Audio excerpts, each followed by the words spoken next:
that need for validation. I really wanted somebody to say, I love your book so much that we're going to put money toward it to publish it for you. And I just kind of let that go. And I think I'm much happier for it. I'm Wendy Haller. I write across genres, so children's books, women's fiction, and contemporary romance. And I also have a published poetry book. Right now, I'm just submitting my poetry into anthologies while I'm focusing on my other genres. And like Diana, I was a journalism major. I've been writing since as long as I can remember. But publishing was always something that I was very intimidated. I didn't feel very confident in myself as a writer to put it out publicly. And then when I decided to pursue putting my work out there, I'm a retired teacher. I taught preschool special ed for 20 years, which is where my children's books came from my experience as a parent and as a teacher, and from having conversations Here. to do with their kids. So if I'm here on this, thank you.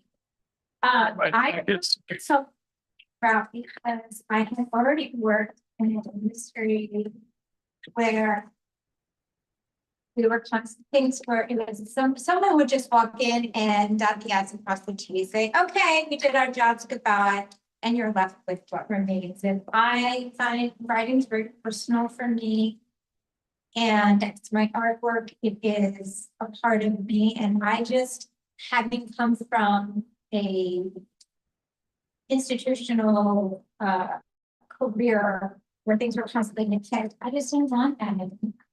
I wanted to embrace, and I guess it is a little bit of control, but I am a wonderful cover designer. I trust her completely.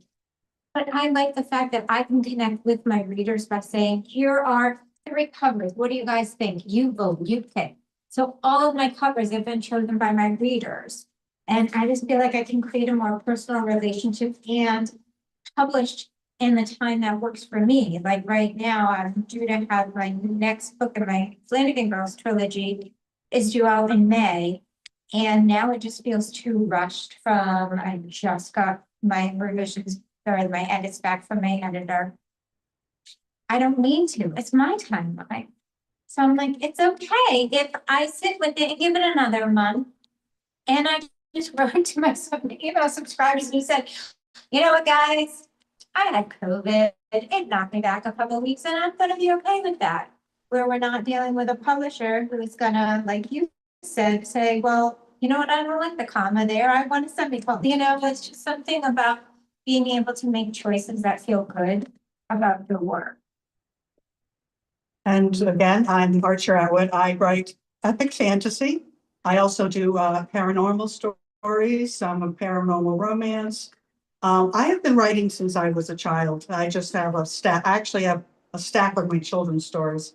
But I didn't go that route because it was when my generation, your parents said you got to do a job that's going to bring money to the family. So I put that aside and had raised a family, had a wonderful career as a nurse. And then it was like, okay, my time, retired. And I'm just getting out there. And I chose self-publishing because, again, the timeline was shorter and I don't know how long I got left. So I have a lot of stories that I want to get out there. And speaking of stories, all books have to start with a good story. You could market something beautifully, and if it's a lousy book, no one's going to buy it. So tell me where you get your ideas for your stories. How do they come to be? In a short amount of time. Okay. Actually, I just had a story idea pop into my head.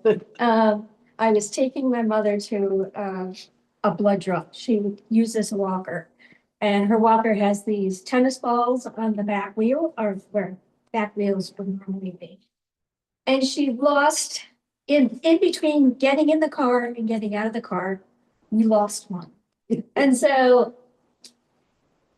my little warped mind just started chuckling about that. And my mother added it with a few comments. And I thought, God, this is sort of like Bridgerton, with I don't know if you watched the Bridgerton series on Netflix, where this season, he's trying to find the woman that left the glove behind. And it's a different take on the Cinderella story. That would be funny. And so I'm actually in the process of writing one about a nursing home gentleman who talks to a woman, another resident, and she has to leave in a hurry, and a tennis ball gets left behind. So now he's trying to match the tennis ball to the walker. All the walkers in the facility.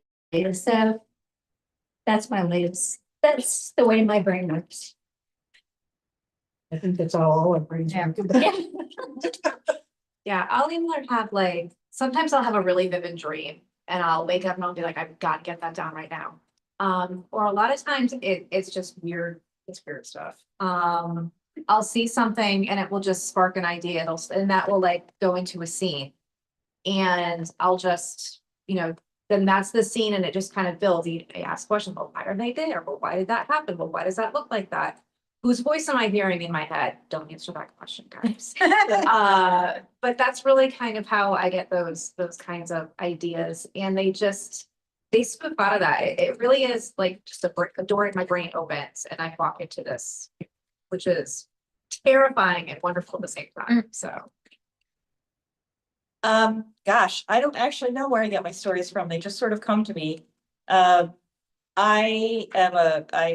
pretty famous for being in some sort of situation. And just say to myself, God, this would make a great story. So I get a lot of my inspiration from little minute things that happen in real life.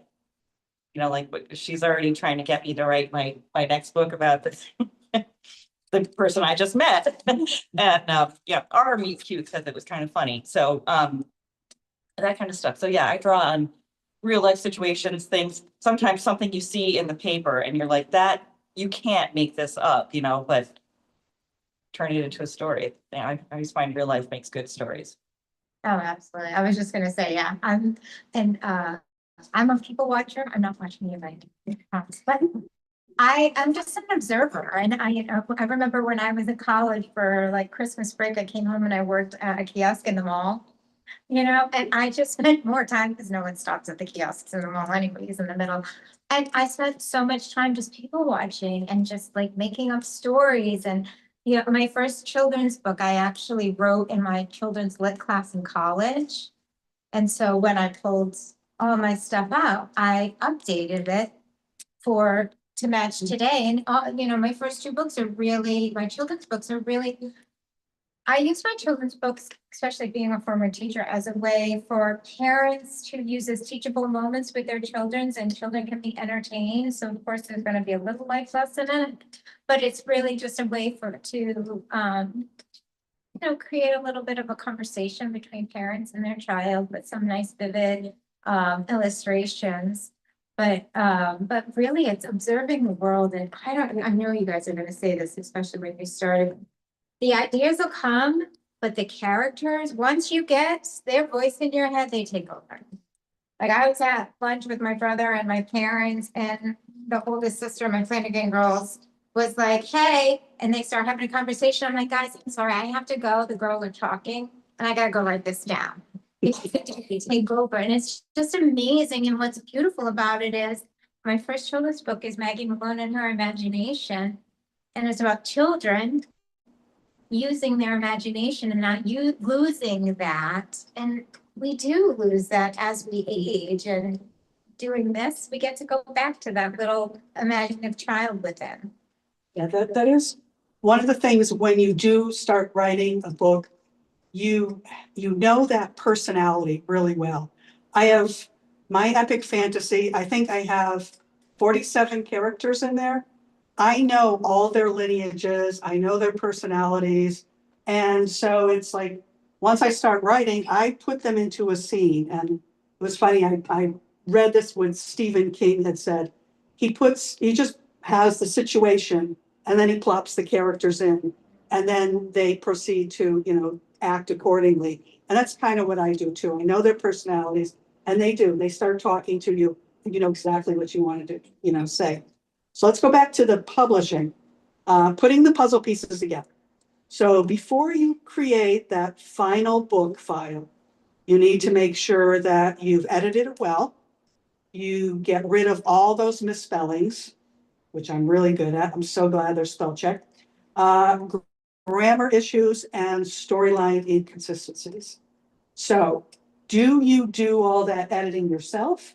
Do you send it out and have readers help you? Do you hire somebody? So how do you go about that? When I've gone through, finished the manuscript of a draft, I go through 3 or 4 edits and, I send it to beta readers. And they read it. Can you explain what a beta reader is? Sure, a beta reader is actually looking for, they might spot inconsistencies, but in general, they're looking at the pacing. Are there scenes or characters that are actually connecting with them, or are they maybe pushing them away? They don't like them for some reason.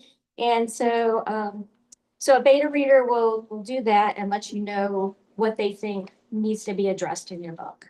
Then I do what I use words, so I use read aloud and I follow word for word with the manuscript while it's reading to me, because what I hear is in my own head is not always what's on the page.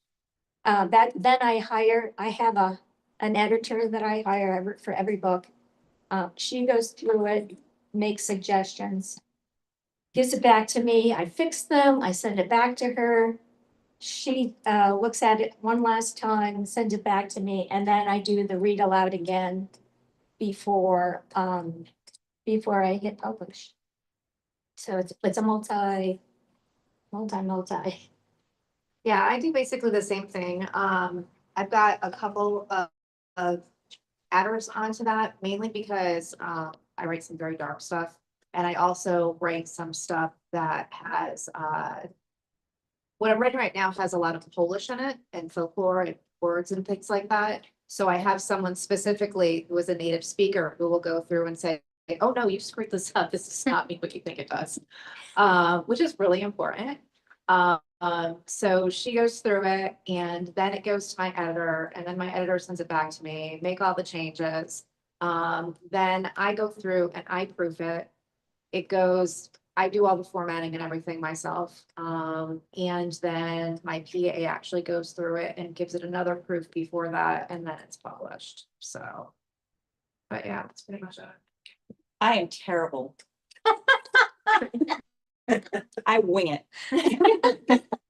No, I do have an editor. You should always have somebody else look at your book, even if it's a proofread, whatever. Make sure somebody else sees your book before you put it out there. I cannot stress that enough. But I'm fairly confident. I've been reading this genre since I was 16 or so. I'm pretty confident in the style and the research. So I don't actually have any beta readers. I probably should. Again, my first book was kind of like, oh, I'm getting it out there. And so I didn't really have time to do that. And the second one came so easily. I was like, oh, and but now I'm struggling with the third one. So, but yes, I will definitely get a copy editor and she goes through and makes all those suggestions and changes and stuff like that. And then I go back and then I do have friends who used to be copy editors and things. They have volunteered to proof it for me, which is nice. And then I use Vellum because I write on a Mac to do the formatting, which is basically uploading your Word document into Vellum and it turns it into this pretty book for you. So it's really easy. VELLUM? Yeah. Yes. Yeah. And yeah, that's kind of my process. I want to get a little more professional about this now and get beta readers and get into having a solid historical editor that I work with and that sort of thing. But up to this point, I've been kind of bad about this. The one thing I will say is that if you are thinking of self-publishing, it all sounds very overwhelming, but there's a resource for all of that will take that anxiousness down. Like Vellum is a great example of that. Atticus. There's a few others. Very similar to Diana and Ihe, I have I usually do about 3 rounds. I just write, just put it out there. Just first draft is gonna be terrible and you just own it and you just keep moving forward. I don't know what I'm gonna write there, skip it, keep going, just keep going. And then I go through a couple of rounds of edits before I send it to my editor. My editor has a pre-edit checklist of all the things she wants us to do before to make her life easier. One of them is the read aloud, and I can't emphasize Yes. that enough. Microsoft Word has it, it's dictate or whatever, the little microphone, and it just says read aloud. You can choose a male or female voice, you can choose the speed. And it is amazing the things that you hear and you don't see, like an of, well, your eyes just scan over because you've looked at it so many times. But then the read aloud, you'll be like, wait, there's a word missing, or you forget to put it in past tense and it's in present.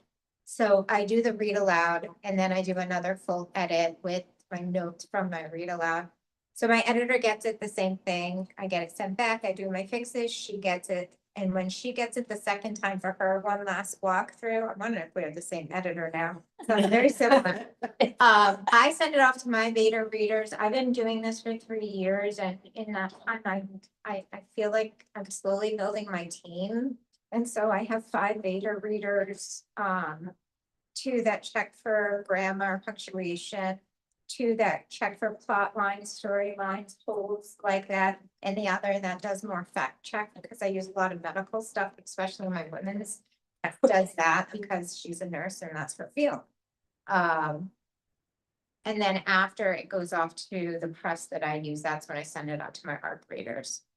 And so with self-publishing, there are going to be some steps where you're going to have to pay some money. Mhm. So this is kind of that step. And when you said the read aloud program, just reading your own manuscript out loud, especially when it's a lot of dialogue, because you may, you're writing and you think, oh, that's great in your head. And then you start to read it like you're, presenting it in a, like a play or whatever. And you find like, ooh, that does not go good. You can hear it and say Yeah. the other.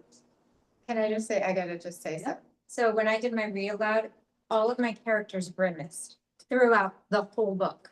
I'm like, why is everyone grimacing? For some reason, I was attached to that word. But hearing it aloud, I'm like, well, this is just ridiculous now.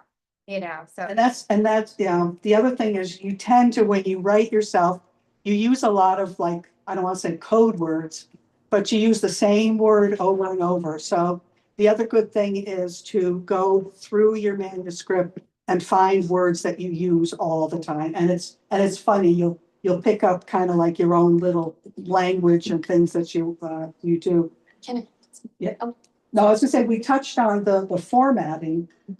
So you use Vellum and or Atticus is another good one. I actually I pay for my formatting. And because you have to put it in a form that the printer will be able to, to a PDF that they'll be able to print your books off of. And also you have to ebook form. You have to have the form so people can download it, and it's got to look all polished and everything. I'm sorry, what did you want to say? No, I just wanted to add that, at least for me, and at least 3 of us here, or 4 of us actually, we belong to a writers group, and utilizing a writers group to assist you in critiquing your manuscript as it goes along, because they know what you're looking for. They know what you are looking for. They know what it should be and how it should sound. And it's a huge help when you belong to a readers group and you have that critique segment to it that you can join, because it will save you a lot of pain later.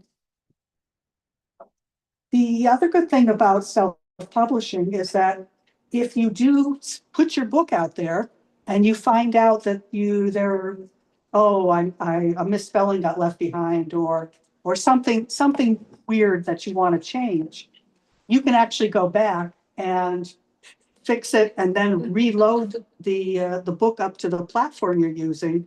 Or if you want to add something in the back or whatever. Have you done that? Have you done that phrase? I still haven't fixed it either. Oh, God. I had a typo in my second book that made me laugh so hard. It went through, I think, 4 readers proofed this book before I published it, and I still freaking spelled this word wrong. I put it out there, and one of my guy friends, of course it was a guy, texted me. He's like, did you know there's a really funny typo on page 72? I'm like, what? He goes, yeah, the word is supposed to be assess, Oh. and I left off an S. So yeah, so now I have to go down, take the file down off of Amazon and fix that one stupid typo. Yeah, no, I've never done that. So I just have a little question. Yeah. Sure. So you're saying you can upload it, but once it's printed, you can't change it. You can't change the book that you printed, but everything is printed on demand. So I just had a new release on Thursday. I had all my files uploaded for distribution, not only through, Wide, but also through Amazon, all the electronic files. Went through and, one of my readers came back and was like, oh, this should not be, they can do this. And I was like, oh, that's changing the kind of story. Like, that's a problem. So I went in, I updated on my thing, do the file, it like literally takes all of 3 minutes to do. And then you just drag and drop the new files. You can upload it and go. Paper makes you go perfect, so it takes like, I don't know, maybe like anywhere from, a couple hours to 3 days. But during that period, they don't. So. I'll do it even with books that I've had out for years. I'll go and I'll reread through them.